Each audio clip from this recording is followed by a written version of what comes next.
واسطہ میرے پیر و مرشد کا مجھ کو تو متقی بنا یا رب۔ ہمارے یہاں کچھ مسجدوں کے اندر میں اعتکاف کرنے کے لیے لوگوں کو کچھ لالچ دے کر انہیں بٹھایا جاتا ہے، تو اس طرح سے کیا اعتکاف کے بیٹھنے سے اعتکاف محلے والوں کی طرف سے ادا ہو جائے گا؟ کیا محلے والے گناہ سے بری ہو جائیں گے؟ بابا مدنی پھول عطا فرمائے۔ محلے کا نہیں ہے، بستی میں آبادی کہ سنت کفایہ ہے، سنت المؤکدہ علی الکفایہ، تو یہ تو بہت پرانا یہ سنا ہوا ہے۔ پہلے تو یہ زیادہ ہوتا ہوگا، اب تو شاید پاکستان میں ہو سکتا ہے کم ہو گیا ہو، کیونکہ وہ دعوت اسلامی نے الحمدللہ اعتکاف کے تعلق سے جو اپنا انداز اختیار کیا ہے وہ 1400 سال کی تاریخ میں نہیں ملتا کہ اتنی تعداد میں مسلمان اعتکاف کرتے ہوں۔ ایک الحمدللہ یہ ذوق دیا ہے دعوت اسلامی نے۔ اب یہ کہ کسی کو وہ لالچ دے کر، انہوں نے کہا لالچ تو رشوت کہتے ہیں، رشوت نہیں کہیں گے اس کو،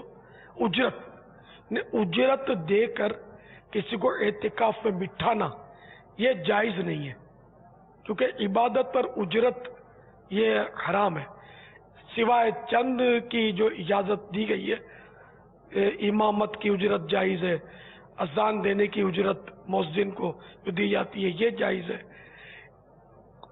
علم دین پڑھانے کی، قرآن کی تعلیم دینے کی، یہ بعض اجرتیں جائز علماء نے قرار دی ہے۔ تو یہ چند عبادتوں کے علاوہ باقی عبادتوں کی اجرت جائز نہیں ہے، اور اصل مذہب پر تو کسی بھی عبادت کی اجرت جائز نہیں۔ ایک تعداد ہے جو دنیا کی محبت یا مال کی محبت یا کسی ایک وجہ سے اس سعادت سے محروم ہوتی ہے کہ نہیں دیتی وقت کہ مسجد میں جا کر میں اعتکاف کی سعادت حاصل کروں۔ اچھا، اب جس کو اعتکاف کروایا جا رہا ہے، ترغیب دلائی جا رہی ہے، تو وہ بھی بغیر پیسے کے کرنے کے لیے تیار نہیں ہے۔ مطلب ایسا ہوا نا کہ اس کو پیسے دیے گئے تب اس نے اعتکاف کیا گیا، ٹھیک ہے میں کاروبار و بازار یا جو بھی ہے میں چھوڑتا ہوں، میں 10 دن کے لیے مسجد میں بیٹھتا ہوں، مجھے کتنے پیسے دو گے؟